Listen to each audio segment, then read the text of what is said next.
주님이 우리의 생명 되시고 소망 되시며 진정한 힘이심을 우리가 선포하오니 오늘도 말씀 가운데 함께 해주셔서 이 고백 다시 한번 주님 앞에 드리는 시간 될 수 있도록 주님 역사하여 주시옵소서.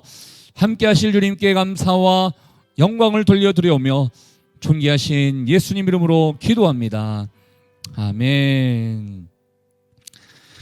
우리 하나님의 은혜와 평강이 여러분 모두에게 함께 할 수 있기를 축복합니다. 오늘은 8월 15일 광복절입니다. 어느 날보다 조금 더 의미가 있게 다가오는 그 날인 것 같은데요. 어렸을 때부터 이렇게 배웠습니다. 광복절은 태극기를 다는 날이다. 혹시 태극기 있으시면 집에 돌아가셔서 태극기를 다는 또 하루가 됐으면 좋겠습니다. 자, 함께 나눌 말씀은 레위기 4장 1절부터 21절까지의 말씀 되겠습니다.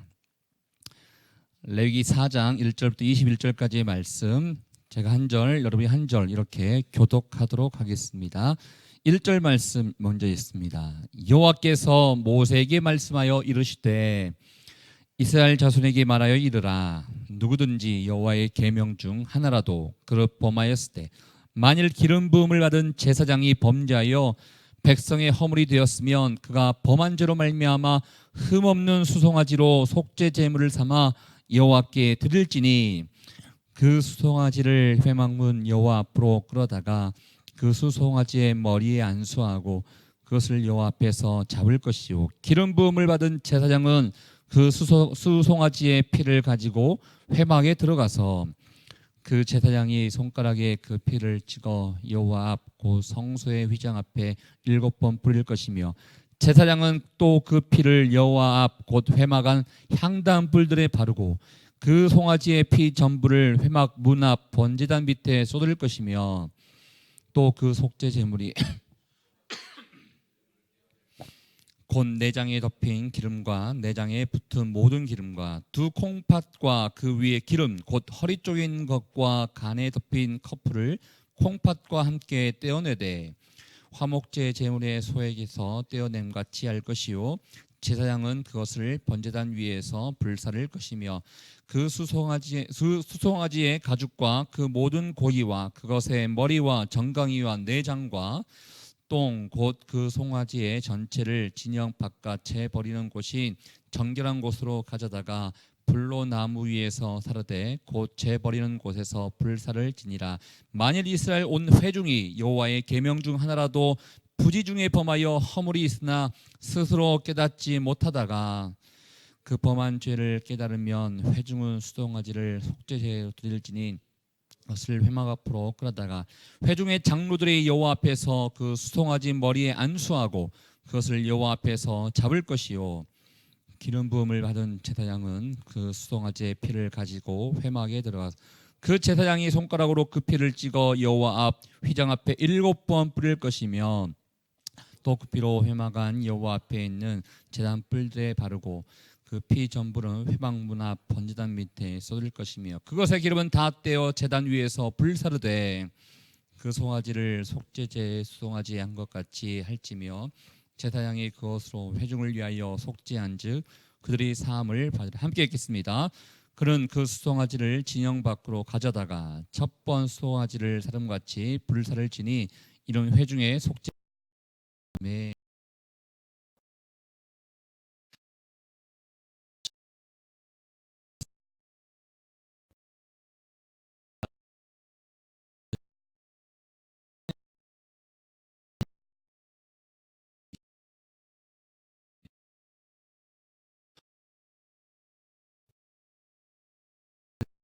그 앞에 있는 제사 기억나십니까?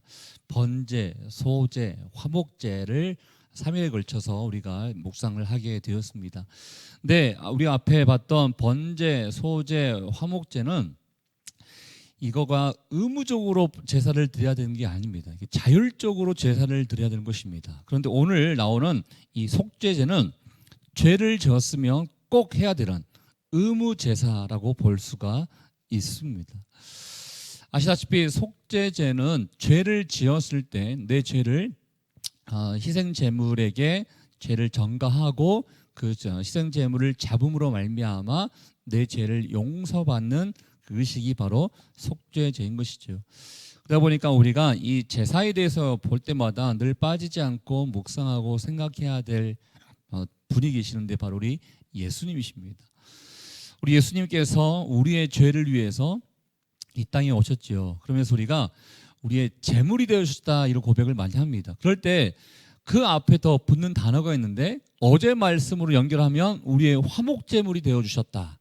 그러니까 우리가 하나님과의 관계가 원수된 관계였는데 예수 그리스도로 말미암아 이 원수된 관계가 하나님과 우리가 다시 연결된 화목의 관계로 예수 그리스도로 말미암아 이루어지게 되었다. 그래서 예수님은 화목제물이 되어주셨다 이런 얘기 많이 들으셨을 것입니다. 그렇지만 화목제물도 있지만 또 오늘 말씀 가운데도 나와 있는 속죄제물이 되어주셨다 이런 표현을 또 우리가 많이 들어보셨을 것입니다. 우리가 죄를 지었으면 여기 나와 있는 것처럼 어떠한 동물에 의해서 죄가 정죄돼야 되는데 그 동물의 역할을 바로 희생제물이 되어주신 예수님으로 말미암아 이제 우리는 용서함을 받게 되었다라는 것이었죠. 그러면 이제 우리는 이제 예수 그리스도로 말미암아 죄 용서를 받게 되었지만 예수님이 오시기 전에는 어떻게 죄 용서를 받게 되었는지 이 속죄 제사에 대해서 우리가 좀 보도록 하겠습니다. 기억나실지 모르겠지만 1장 1절에 하나님께서 모세에게 말씀하여 이르시되 이런 부분이 나왔어요. 그리고 두 번째 날, 세 번째 날, 그러니까 다른 제사에 의해서는 그런 얘기가 나오지 않는데 오늘 또 네 번째 속죄제에 대해서 말씀하실 때 1절 말씀에 보면 여호와께서 모세에게 말씀하여 이르시되 이런 표현을 씁니다. 다시 한번 뭔가 새로운 내용을 주시고자 한 번 더 하나님께서 모세에게 말씀해 주신다는 것이죠. 그 말씀의 내용이 무엇입니까? 우리 2절 말씀 같이 한번 읽어보겠습니다. 시작. 이스라엘 자손에게 말하여 이르라. 누구든지 여호와의 계명 중 하나라도 그릇 범하였을 때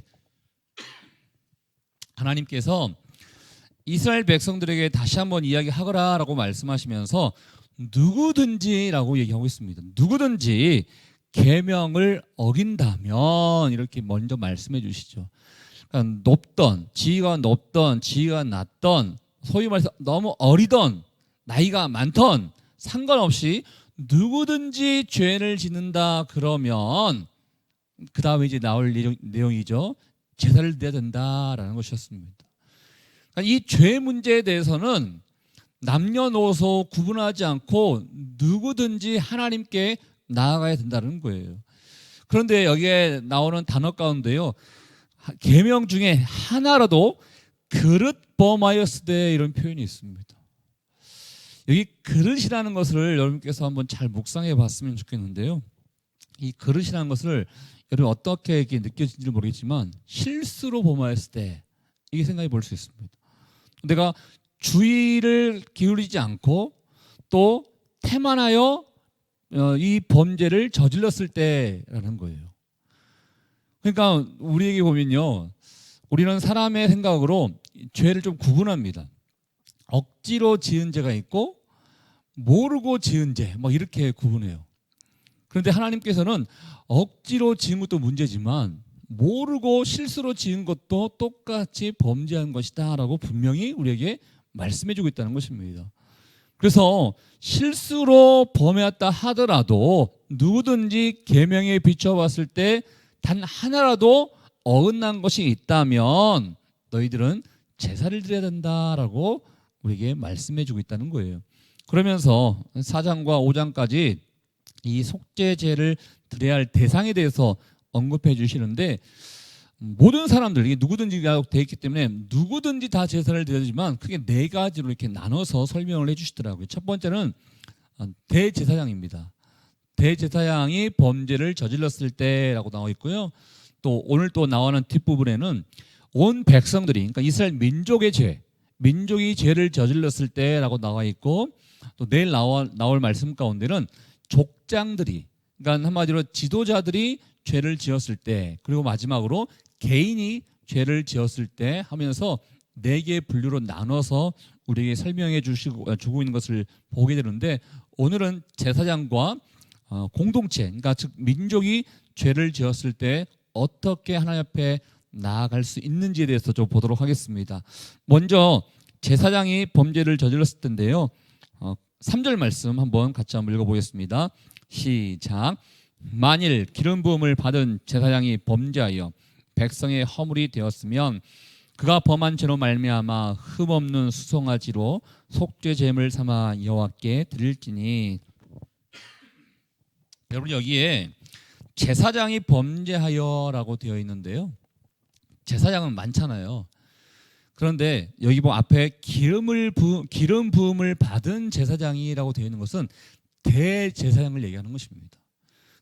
아론의 자손, 아론이 대제사장이었지 않습니까? 그리고 대제사장은 아론의 자손에 의해서 계속 이렇게 인수를 받게 되는데, 기름을 부은 제사장, 대제사장, 한번 이스라엘 민족에 있어서는 가장 지위가 높은 사람, 영향력이 가장 큰 사람을 얘기해 볼 수 있습니다. 이 대제사장이 범죄하여, 그 다음에 보십시오, 백성의 허물이 되었으며라는 전제 조건이 이야기하고 있습니다. 대제사장, 영향력 있는 사람이 죄를 짓게 되면 결과는 백성들에게는 허물이 된다라는 거예요. 조금 더 실감나게 말씀드리면 백성들에게 손해가 된다라고 표현해 볼 수도 있습니다. 이게 무슨 뜻일까요? 뭐 물질적인 손해를 얘기할까요? 그렇지 않습니다. 상처 얘기하겠죠.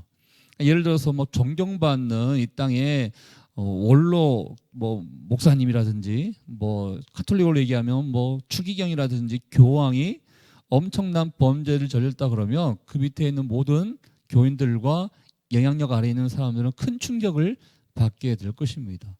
그런 걸 얘기하는 거예요. 그러니까 큰 대제사장의 범죄는 백성들로 하여금 이 허물이 된다. 이 대제사장의 범죄는 백성들로 하여금 손해를 끼치게 된다는 것을 우리에게 밝혀주면서, 그가 이러한 범죄를 저지르려면 어떻게 해야 되는가 봤더니 흠없는 수송아지를 제물로 바쳐야 된다고 나와 있습니다. 근데 여러분, 오늘 말씀이 좀 길을 수 있잖아요. 1절부터 21절까지인데 제가 두 가지로 이렇게 나눌 수 있다 했죠. 대제사장과 민족의 죄라고 했습니다.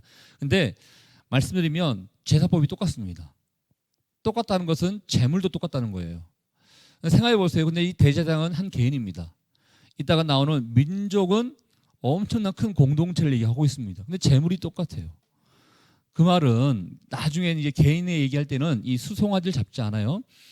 대제사장의 죄가 엄청나게 크다는 것을 하나님께서도 좀 지적해주고 있다는 거예요. 백성들이 전체가 지은 죄, 공동체가 지은 죄를 저질렀을 때도 이 수송아지를 잡는데, 한 개인이라고 할 수 있는 대제사장이 범죄를 저질렀을 때도 똑같이 수송아지를 잡는다는 것은 이 대제사장의 범죄가 일반 백성들의 죄보다 더 크다는 것을 하나님께서 강조해 주고 있고, 더 경각심을 가르쳐 주고자 이렇게 우리에게 가르쳐 주고 있다는 것입니다. 어떤 사람은 대제사장이 만약에 그렇게 부유하지 않으면 이게 엄청난 부담이 될 수 있겠네요.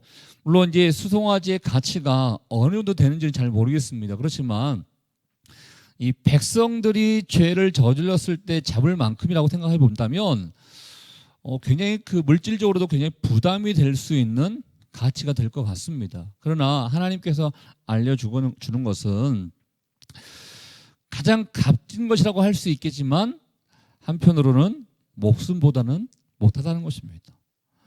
죄를 지으면 대가를 해야 되는데 그 대가가 바로 목숨인 것입니다. 엄밀히 따지면 죄의 삭은 사망이 되어야 되는 것입니다. 한마디로 죄의 형벌은 사망이기 때문에 이 수송아지를 드린 거하고 그거하고 비교해 볼 수 없다는 거예요.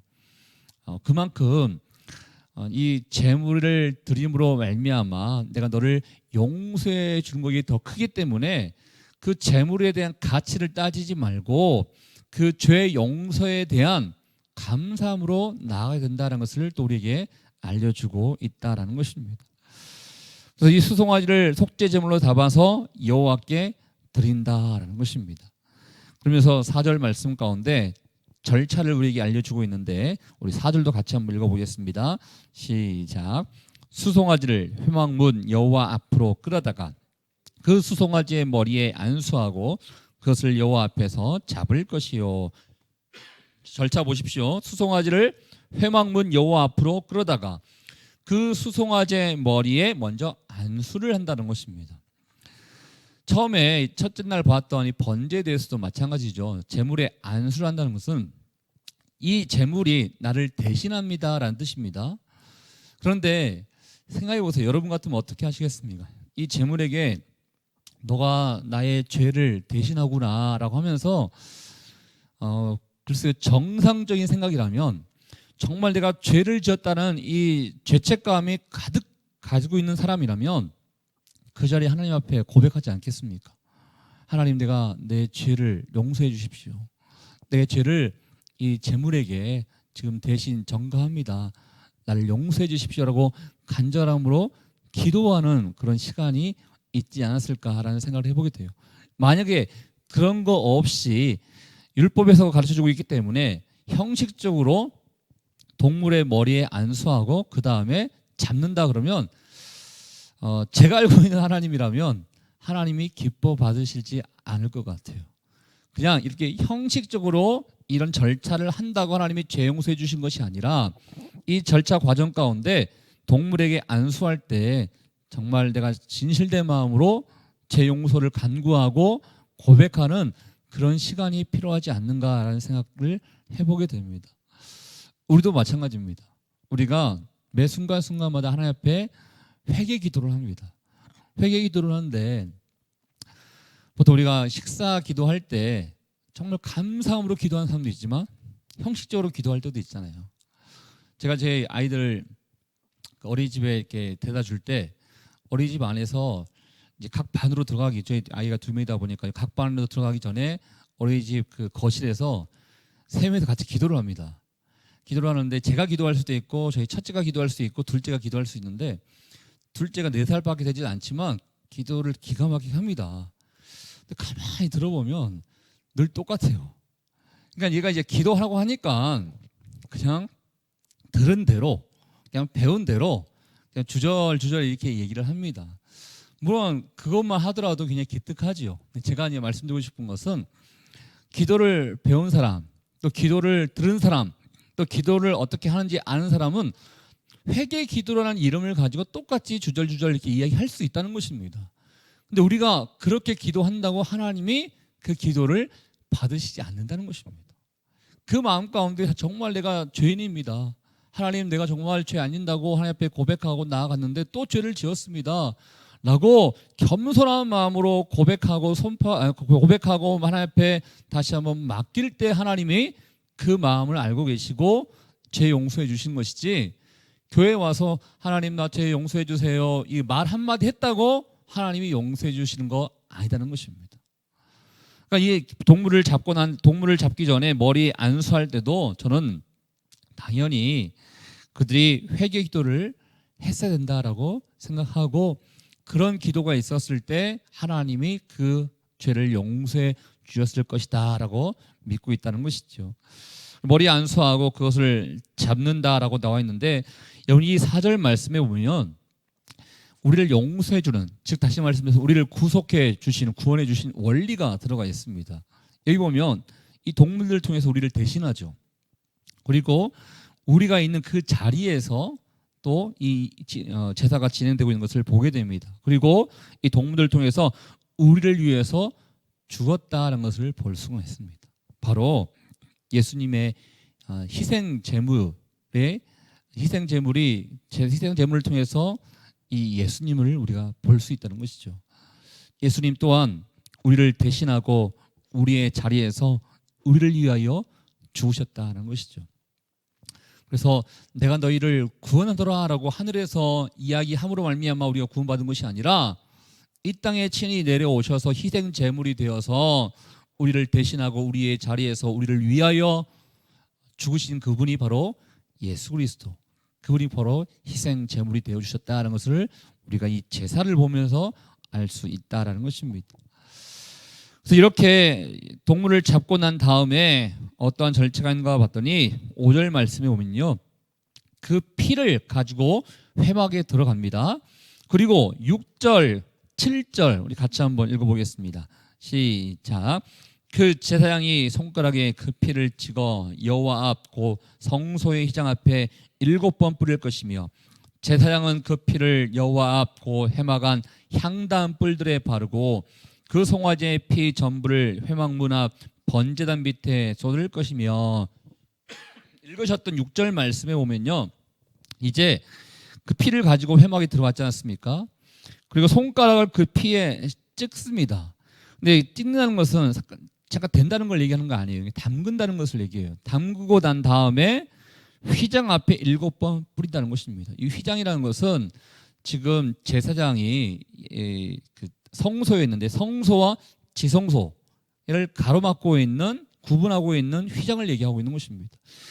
제사장이 죄를 지었다는 것은요, 여러분 아시다시피 죄를 지면 죄 지은 사람이 만지는 것 또한 다 불결해집니다. 그러다 보니까 성전 안에 있는 모든 상징물들이 다 지금 불결한 상태가 될 수 있는 거예요. 하나님과 백성의 사이에서 지성소 안에 들어가서 제사를 드려야 될 대제사장이 죄를 지었다면, 잘못하면 그것 또한 거룩한 곳이 안 될 수 있다는 거예요. 그래서 그 회막을 향해서, 휘장을 향해서 피를 7번 뿌린다는 것은, 이 7이라는 숫자는 완전수를 얘기하잖아요. 그러니까 완전히 다시 한번 피로 말미암아 깨끗하게 됐는다, 깨끗하게 된다는 것을 상징적으로 지금 하고 있는 절차인 것입니다. 그러니까 휘장을 향해서 던진다는 것은 지성소를 향해서 피를 뿌린다라고 여러분께서 보시면 됩니다. 두 번째, 향단 뿔에 바른다는 거예요. 근데 여러분, 이 향단이라는 것은 어떠한 상징이 있냐면, 이 백성들이 하나님 앞에 기도할 때 이 향이 올라가는 것처럼 우리의 기도를 받아준다라는 상징물이거든요.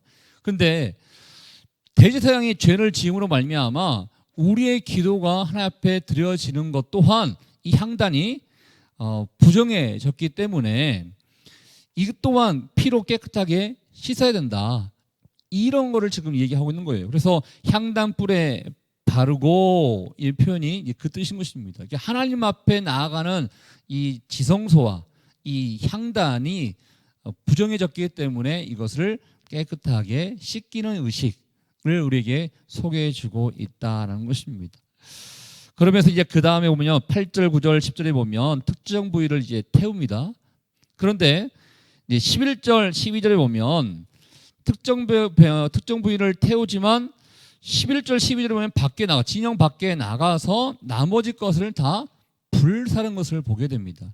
여기 이제 불사른다는 것은 소각을 한다는 것을 얘기하는데, 한마디로 완전히 다 그냥 소각시켜 버린다는 거예요.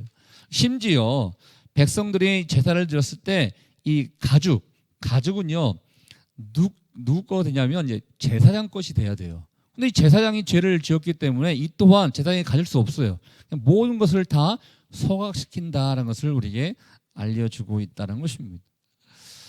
이게 대제사장이 죄를 지었을 때 하나님 앞에 나아가는 방법인 것인데요, 제가 아까도 얘기했죠. 그 다음에 나오는 공동체가 죄를 지었을 때도 똑같은 절차가 있다라고 했습니다. 그런데 오늘 말씀에 소개해 준 거 보면 조금 다른 내용들이 있는데, 우리 13절부터는요 공동체 전체가 죄를 지었을 때 어떻게 해야 되는가 봤더니, 먼저 13절 말씀 같이 한번 읽어보겠습니다. 만일 이스라엘 온 회중이 여호와의 계명 중 하나라도 부지 중에 범하여 허물이 있으나 스스로 깨닫지 못하다가, 여기 보십시오. 여기 또한 허물이 있음에도 불구하고 깨닫지 못하는 죄를 또 얘기하고 계십니다. 한마디로 이거 죄인지 몰랐는데요 라고 생각하고 넘어갈 때가 있죠. 성경에는 많이 나옵니다. 기억나실지 모르겠지만 이스라엘 민족들이 출애굽을 했어요. 이제 여호수아로 인해서, 모세 다음에 지도자인 여호수아에 의해서 이제 가나안 땅에 들어가게 되지 않습니까? 가나안 땅에 들어갔을 때 하나님께서 뭐라고 말씀하시면 그 안에 있는 모든 민족들 다 죽여야 된다라고 했어요. 죽이고 너희들이 거기서 살아라라고 말씀해 주셨어요. 그런데 이 사람들에게 많은 족속들이 있다 보니까 족속들을 죽이면서 가게 되는데, 그것을 알고 있는 기브온이라는 족속이 있습니다. 기브온 족속이 위장을 하고 먼저 찾아갑니다. 찾아가서 우리는 멀리서 온 사람들인데 당신들의 소문을 익히 우리가 들었습니다. 우리는 당신들과 친하게 지내고 싶어요. 우리하고 약속해 주신다면 우리는 영광이겠습니다. 막 이렇게 약간 이렇게 트릭을 쓴 것이죠. 그래 우리를 인정해주니까 고맙다 하면서 여호수아가 백성을 대표하여서 그 기브온 족속들과 이렇게 화친을 맺습니다. 근데 며칠을 지나서 가봤더니 우리가 죽여야 할 대상들이 이 사람들이 있는 거예요. 근데 이 약속을 했기 때문에 죽이지 않고 나중에는 그냥 이스라엘 민족들을 섬기는 사람들로 이렇게 남게 되는 것을 보게 됩니다. 그때는 몰랐겠죠. 그러나 결국은 우리가 하나님의 말씀을 어겼구나라는 것을 깨닫게 된 것이죠. 민수기도 많이 나오고요, 사사기도 많이 나옵니다. 이스라엘 백성들이 몰랐는데요. 몰랐기 때문에 문제가 되지 않다는 거예요. 나중에 문제가 되면 이 또한 죄이기 때문에 제사의 자리로 나와야 된다라는 것입니다. 그래서 14절 말씀에 보면 그 범한 죄를 깨달았으며 이런 표현을 쓰고 있는 거예요. 깨달았으면 회중은 수송아지를 속죄제로 드려야 된다라고 얘기하고 있다는 것입니다. 전 여기서 깨닫는 게 굉장히 중요하구나라는 것을 생각해 보게 되는 거예요. 그러니까 여러분도 이 세상에 살다 보니까 똑같이 세상 사람들 살아가는 것처럼 살다 보니까 내가 죄인지 몰랐다고, 그때는 내가 죄인지 몰랐다고, 근데 오늘에서야 내가 깨닫다고 하면 이 깨닫는 그 순간에 하나님 앞에 죄 용서를 구할 수 있어야 된다는 것입니다. 지금 우리가 제물을 드리지 않지만 그럼 우리는 어떻게 해야 되는 것인가? 요한일서 1장 9절 말씀을 통해서 너희는 이렇게 해야 된다라고 말씀하고 계세요. 우리 요한일서 1장 9절 말씀 자막을 통해서 같이 한번 읽어보도록 하겠습니다. 시작. 만일 우리가 우리 죄를 자백하면 그런 미쁘시고 의로사 우리 죄를 사하시며 우리를 모든 불의에서 깨끗하게 하실 것이요. 제사를 드리지 아니하는 우리가 지금 시대에 살고 있는 상황에서 해야 될 것은 자백한다는 것입니다. 여러분, 회개 가운데 가장 중요한 게 이 자백인 것입니다. 내가 어떠한 죄를 저질렀는지 깨닫는 것, 이거 굉장히 중요합니다. 이런 기도 많이 드셨죠? 저도 어렸을 때 이런 기도 많이 들었는데, 하나님 내가 알든지 모르든지 다 용서해달라고. 아는 것보다 나는데요, 더 이렇게 진실된 기도는 하나님 내가 이거 저 죄 졌습니다. 자백하는 게 더 중요한 것 같아요. 하나님은 너가 어떠한 죄를 저질렀는지 깨달았으면 좋겠다라고 우리에게 말씀해 주거든요. 그래야 더욱더 진실되게 겸손하게 그 다음 더 나은 삶을 위해서 살아갈 수 있는 것이지, 깨닫지 못하고 하나님 내가 어떤 죄를 졌든지 간에 그냥 다 용서해 주세요, 이런 그냥 두리뭉실한 기도는 제가 봤을 때 좋은 기도는 아닌 것 같아요. 하나님께서 백성들에게 지금 죄를 짓는다 하지 않다, 지은 죄가 아니다 하더라도 예전에 지은 것을 깨달은다면 너희는 제사의 자리로 나가게 된다라고 말씀해 주고 있다는 것입니다. 그러면서 그 다음부터 나오는 모든 절차들은 아까 얘기했던 대제사장이 죄를 범했을 때 나온 절차와 동일합니다. 한 가지 차이는 죄를 지은 사람이 동물의 머리에 안수를 하지 않아요? 그런데 여기는 공동체가 지은 죄이기 때문에 공동체의 대표가 되는 장로들이 동물에게 머리에 안수하고 난 다음에 죄 용서를 구하는 것을 볼 수가 있습니다. 사랑하는 여러분, 이 속죄제물 우리 다시 한번 생각해 볼 필요가 있습니다. 하나님은 여러분, 이 속죄제사를 생각할 때마다 제가 드는 생각은 그래도 감사하다.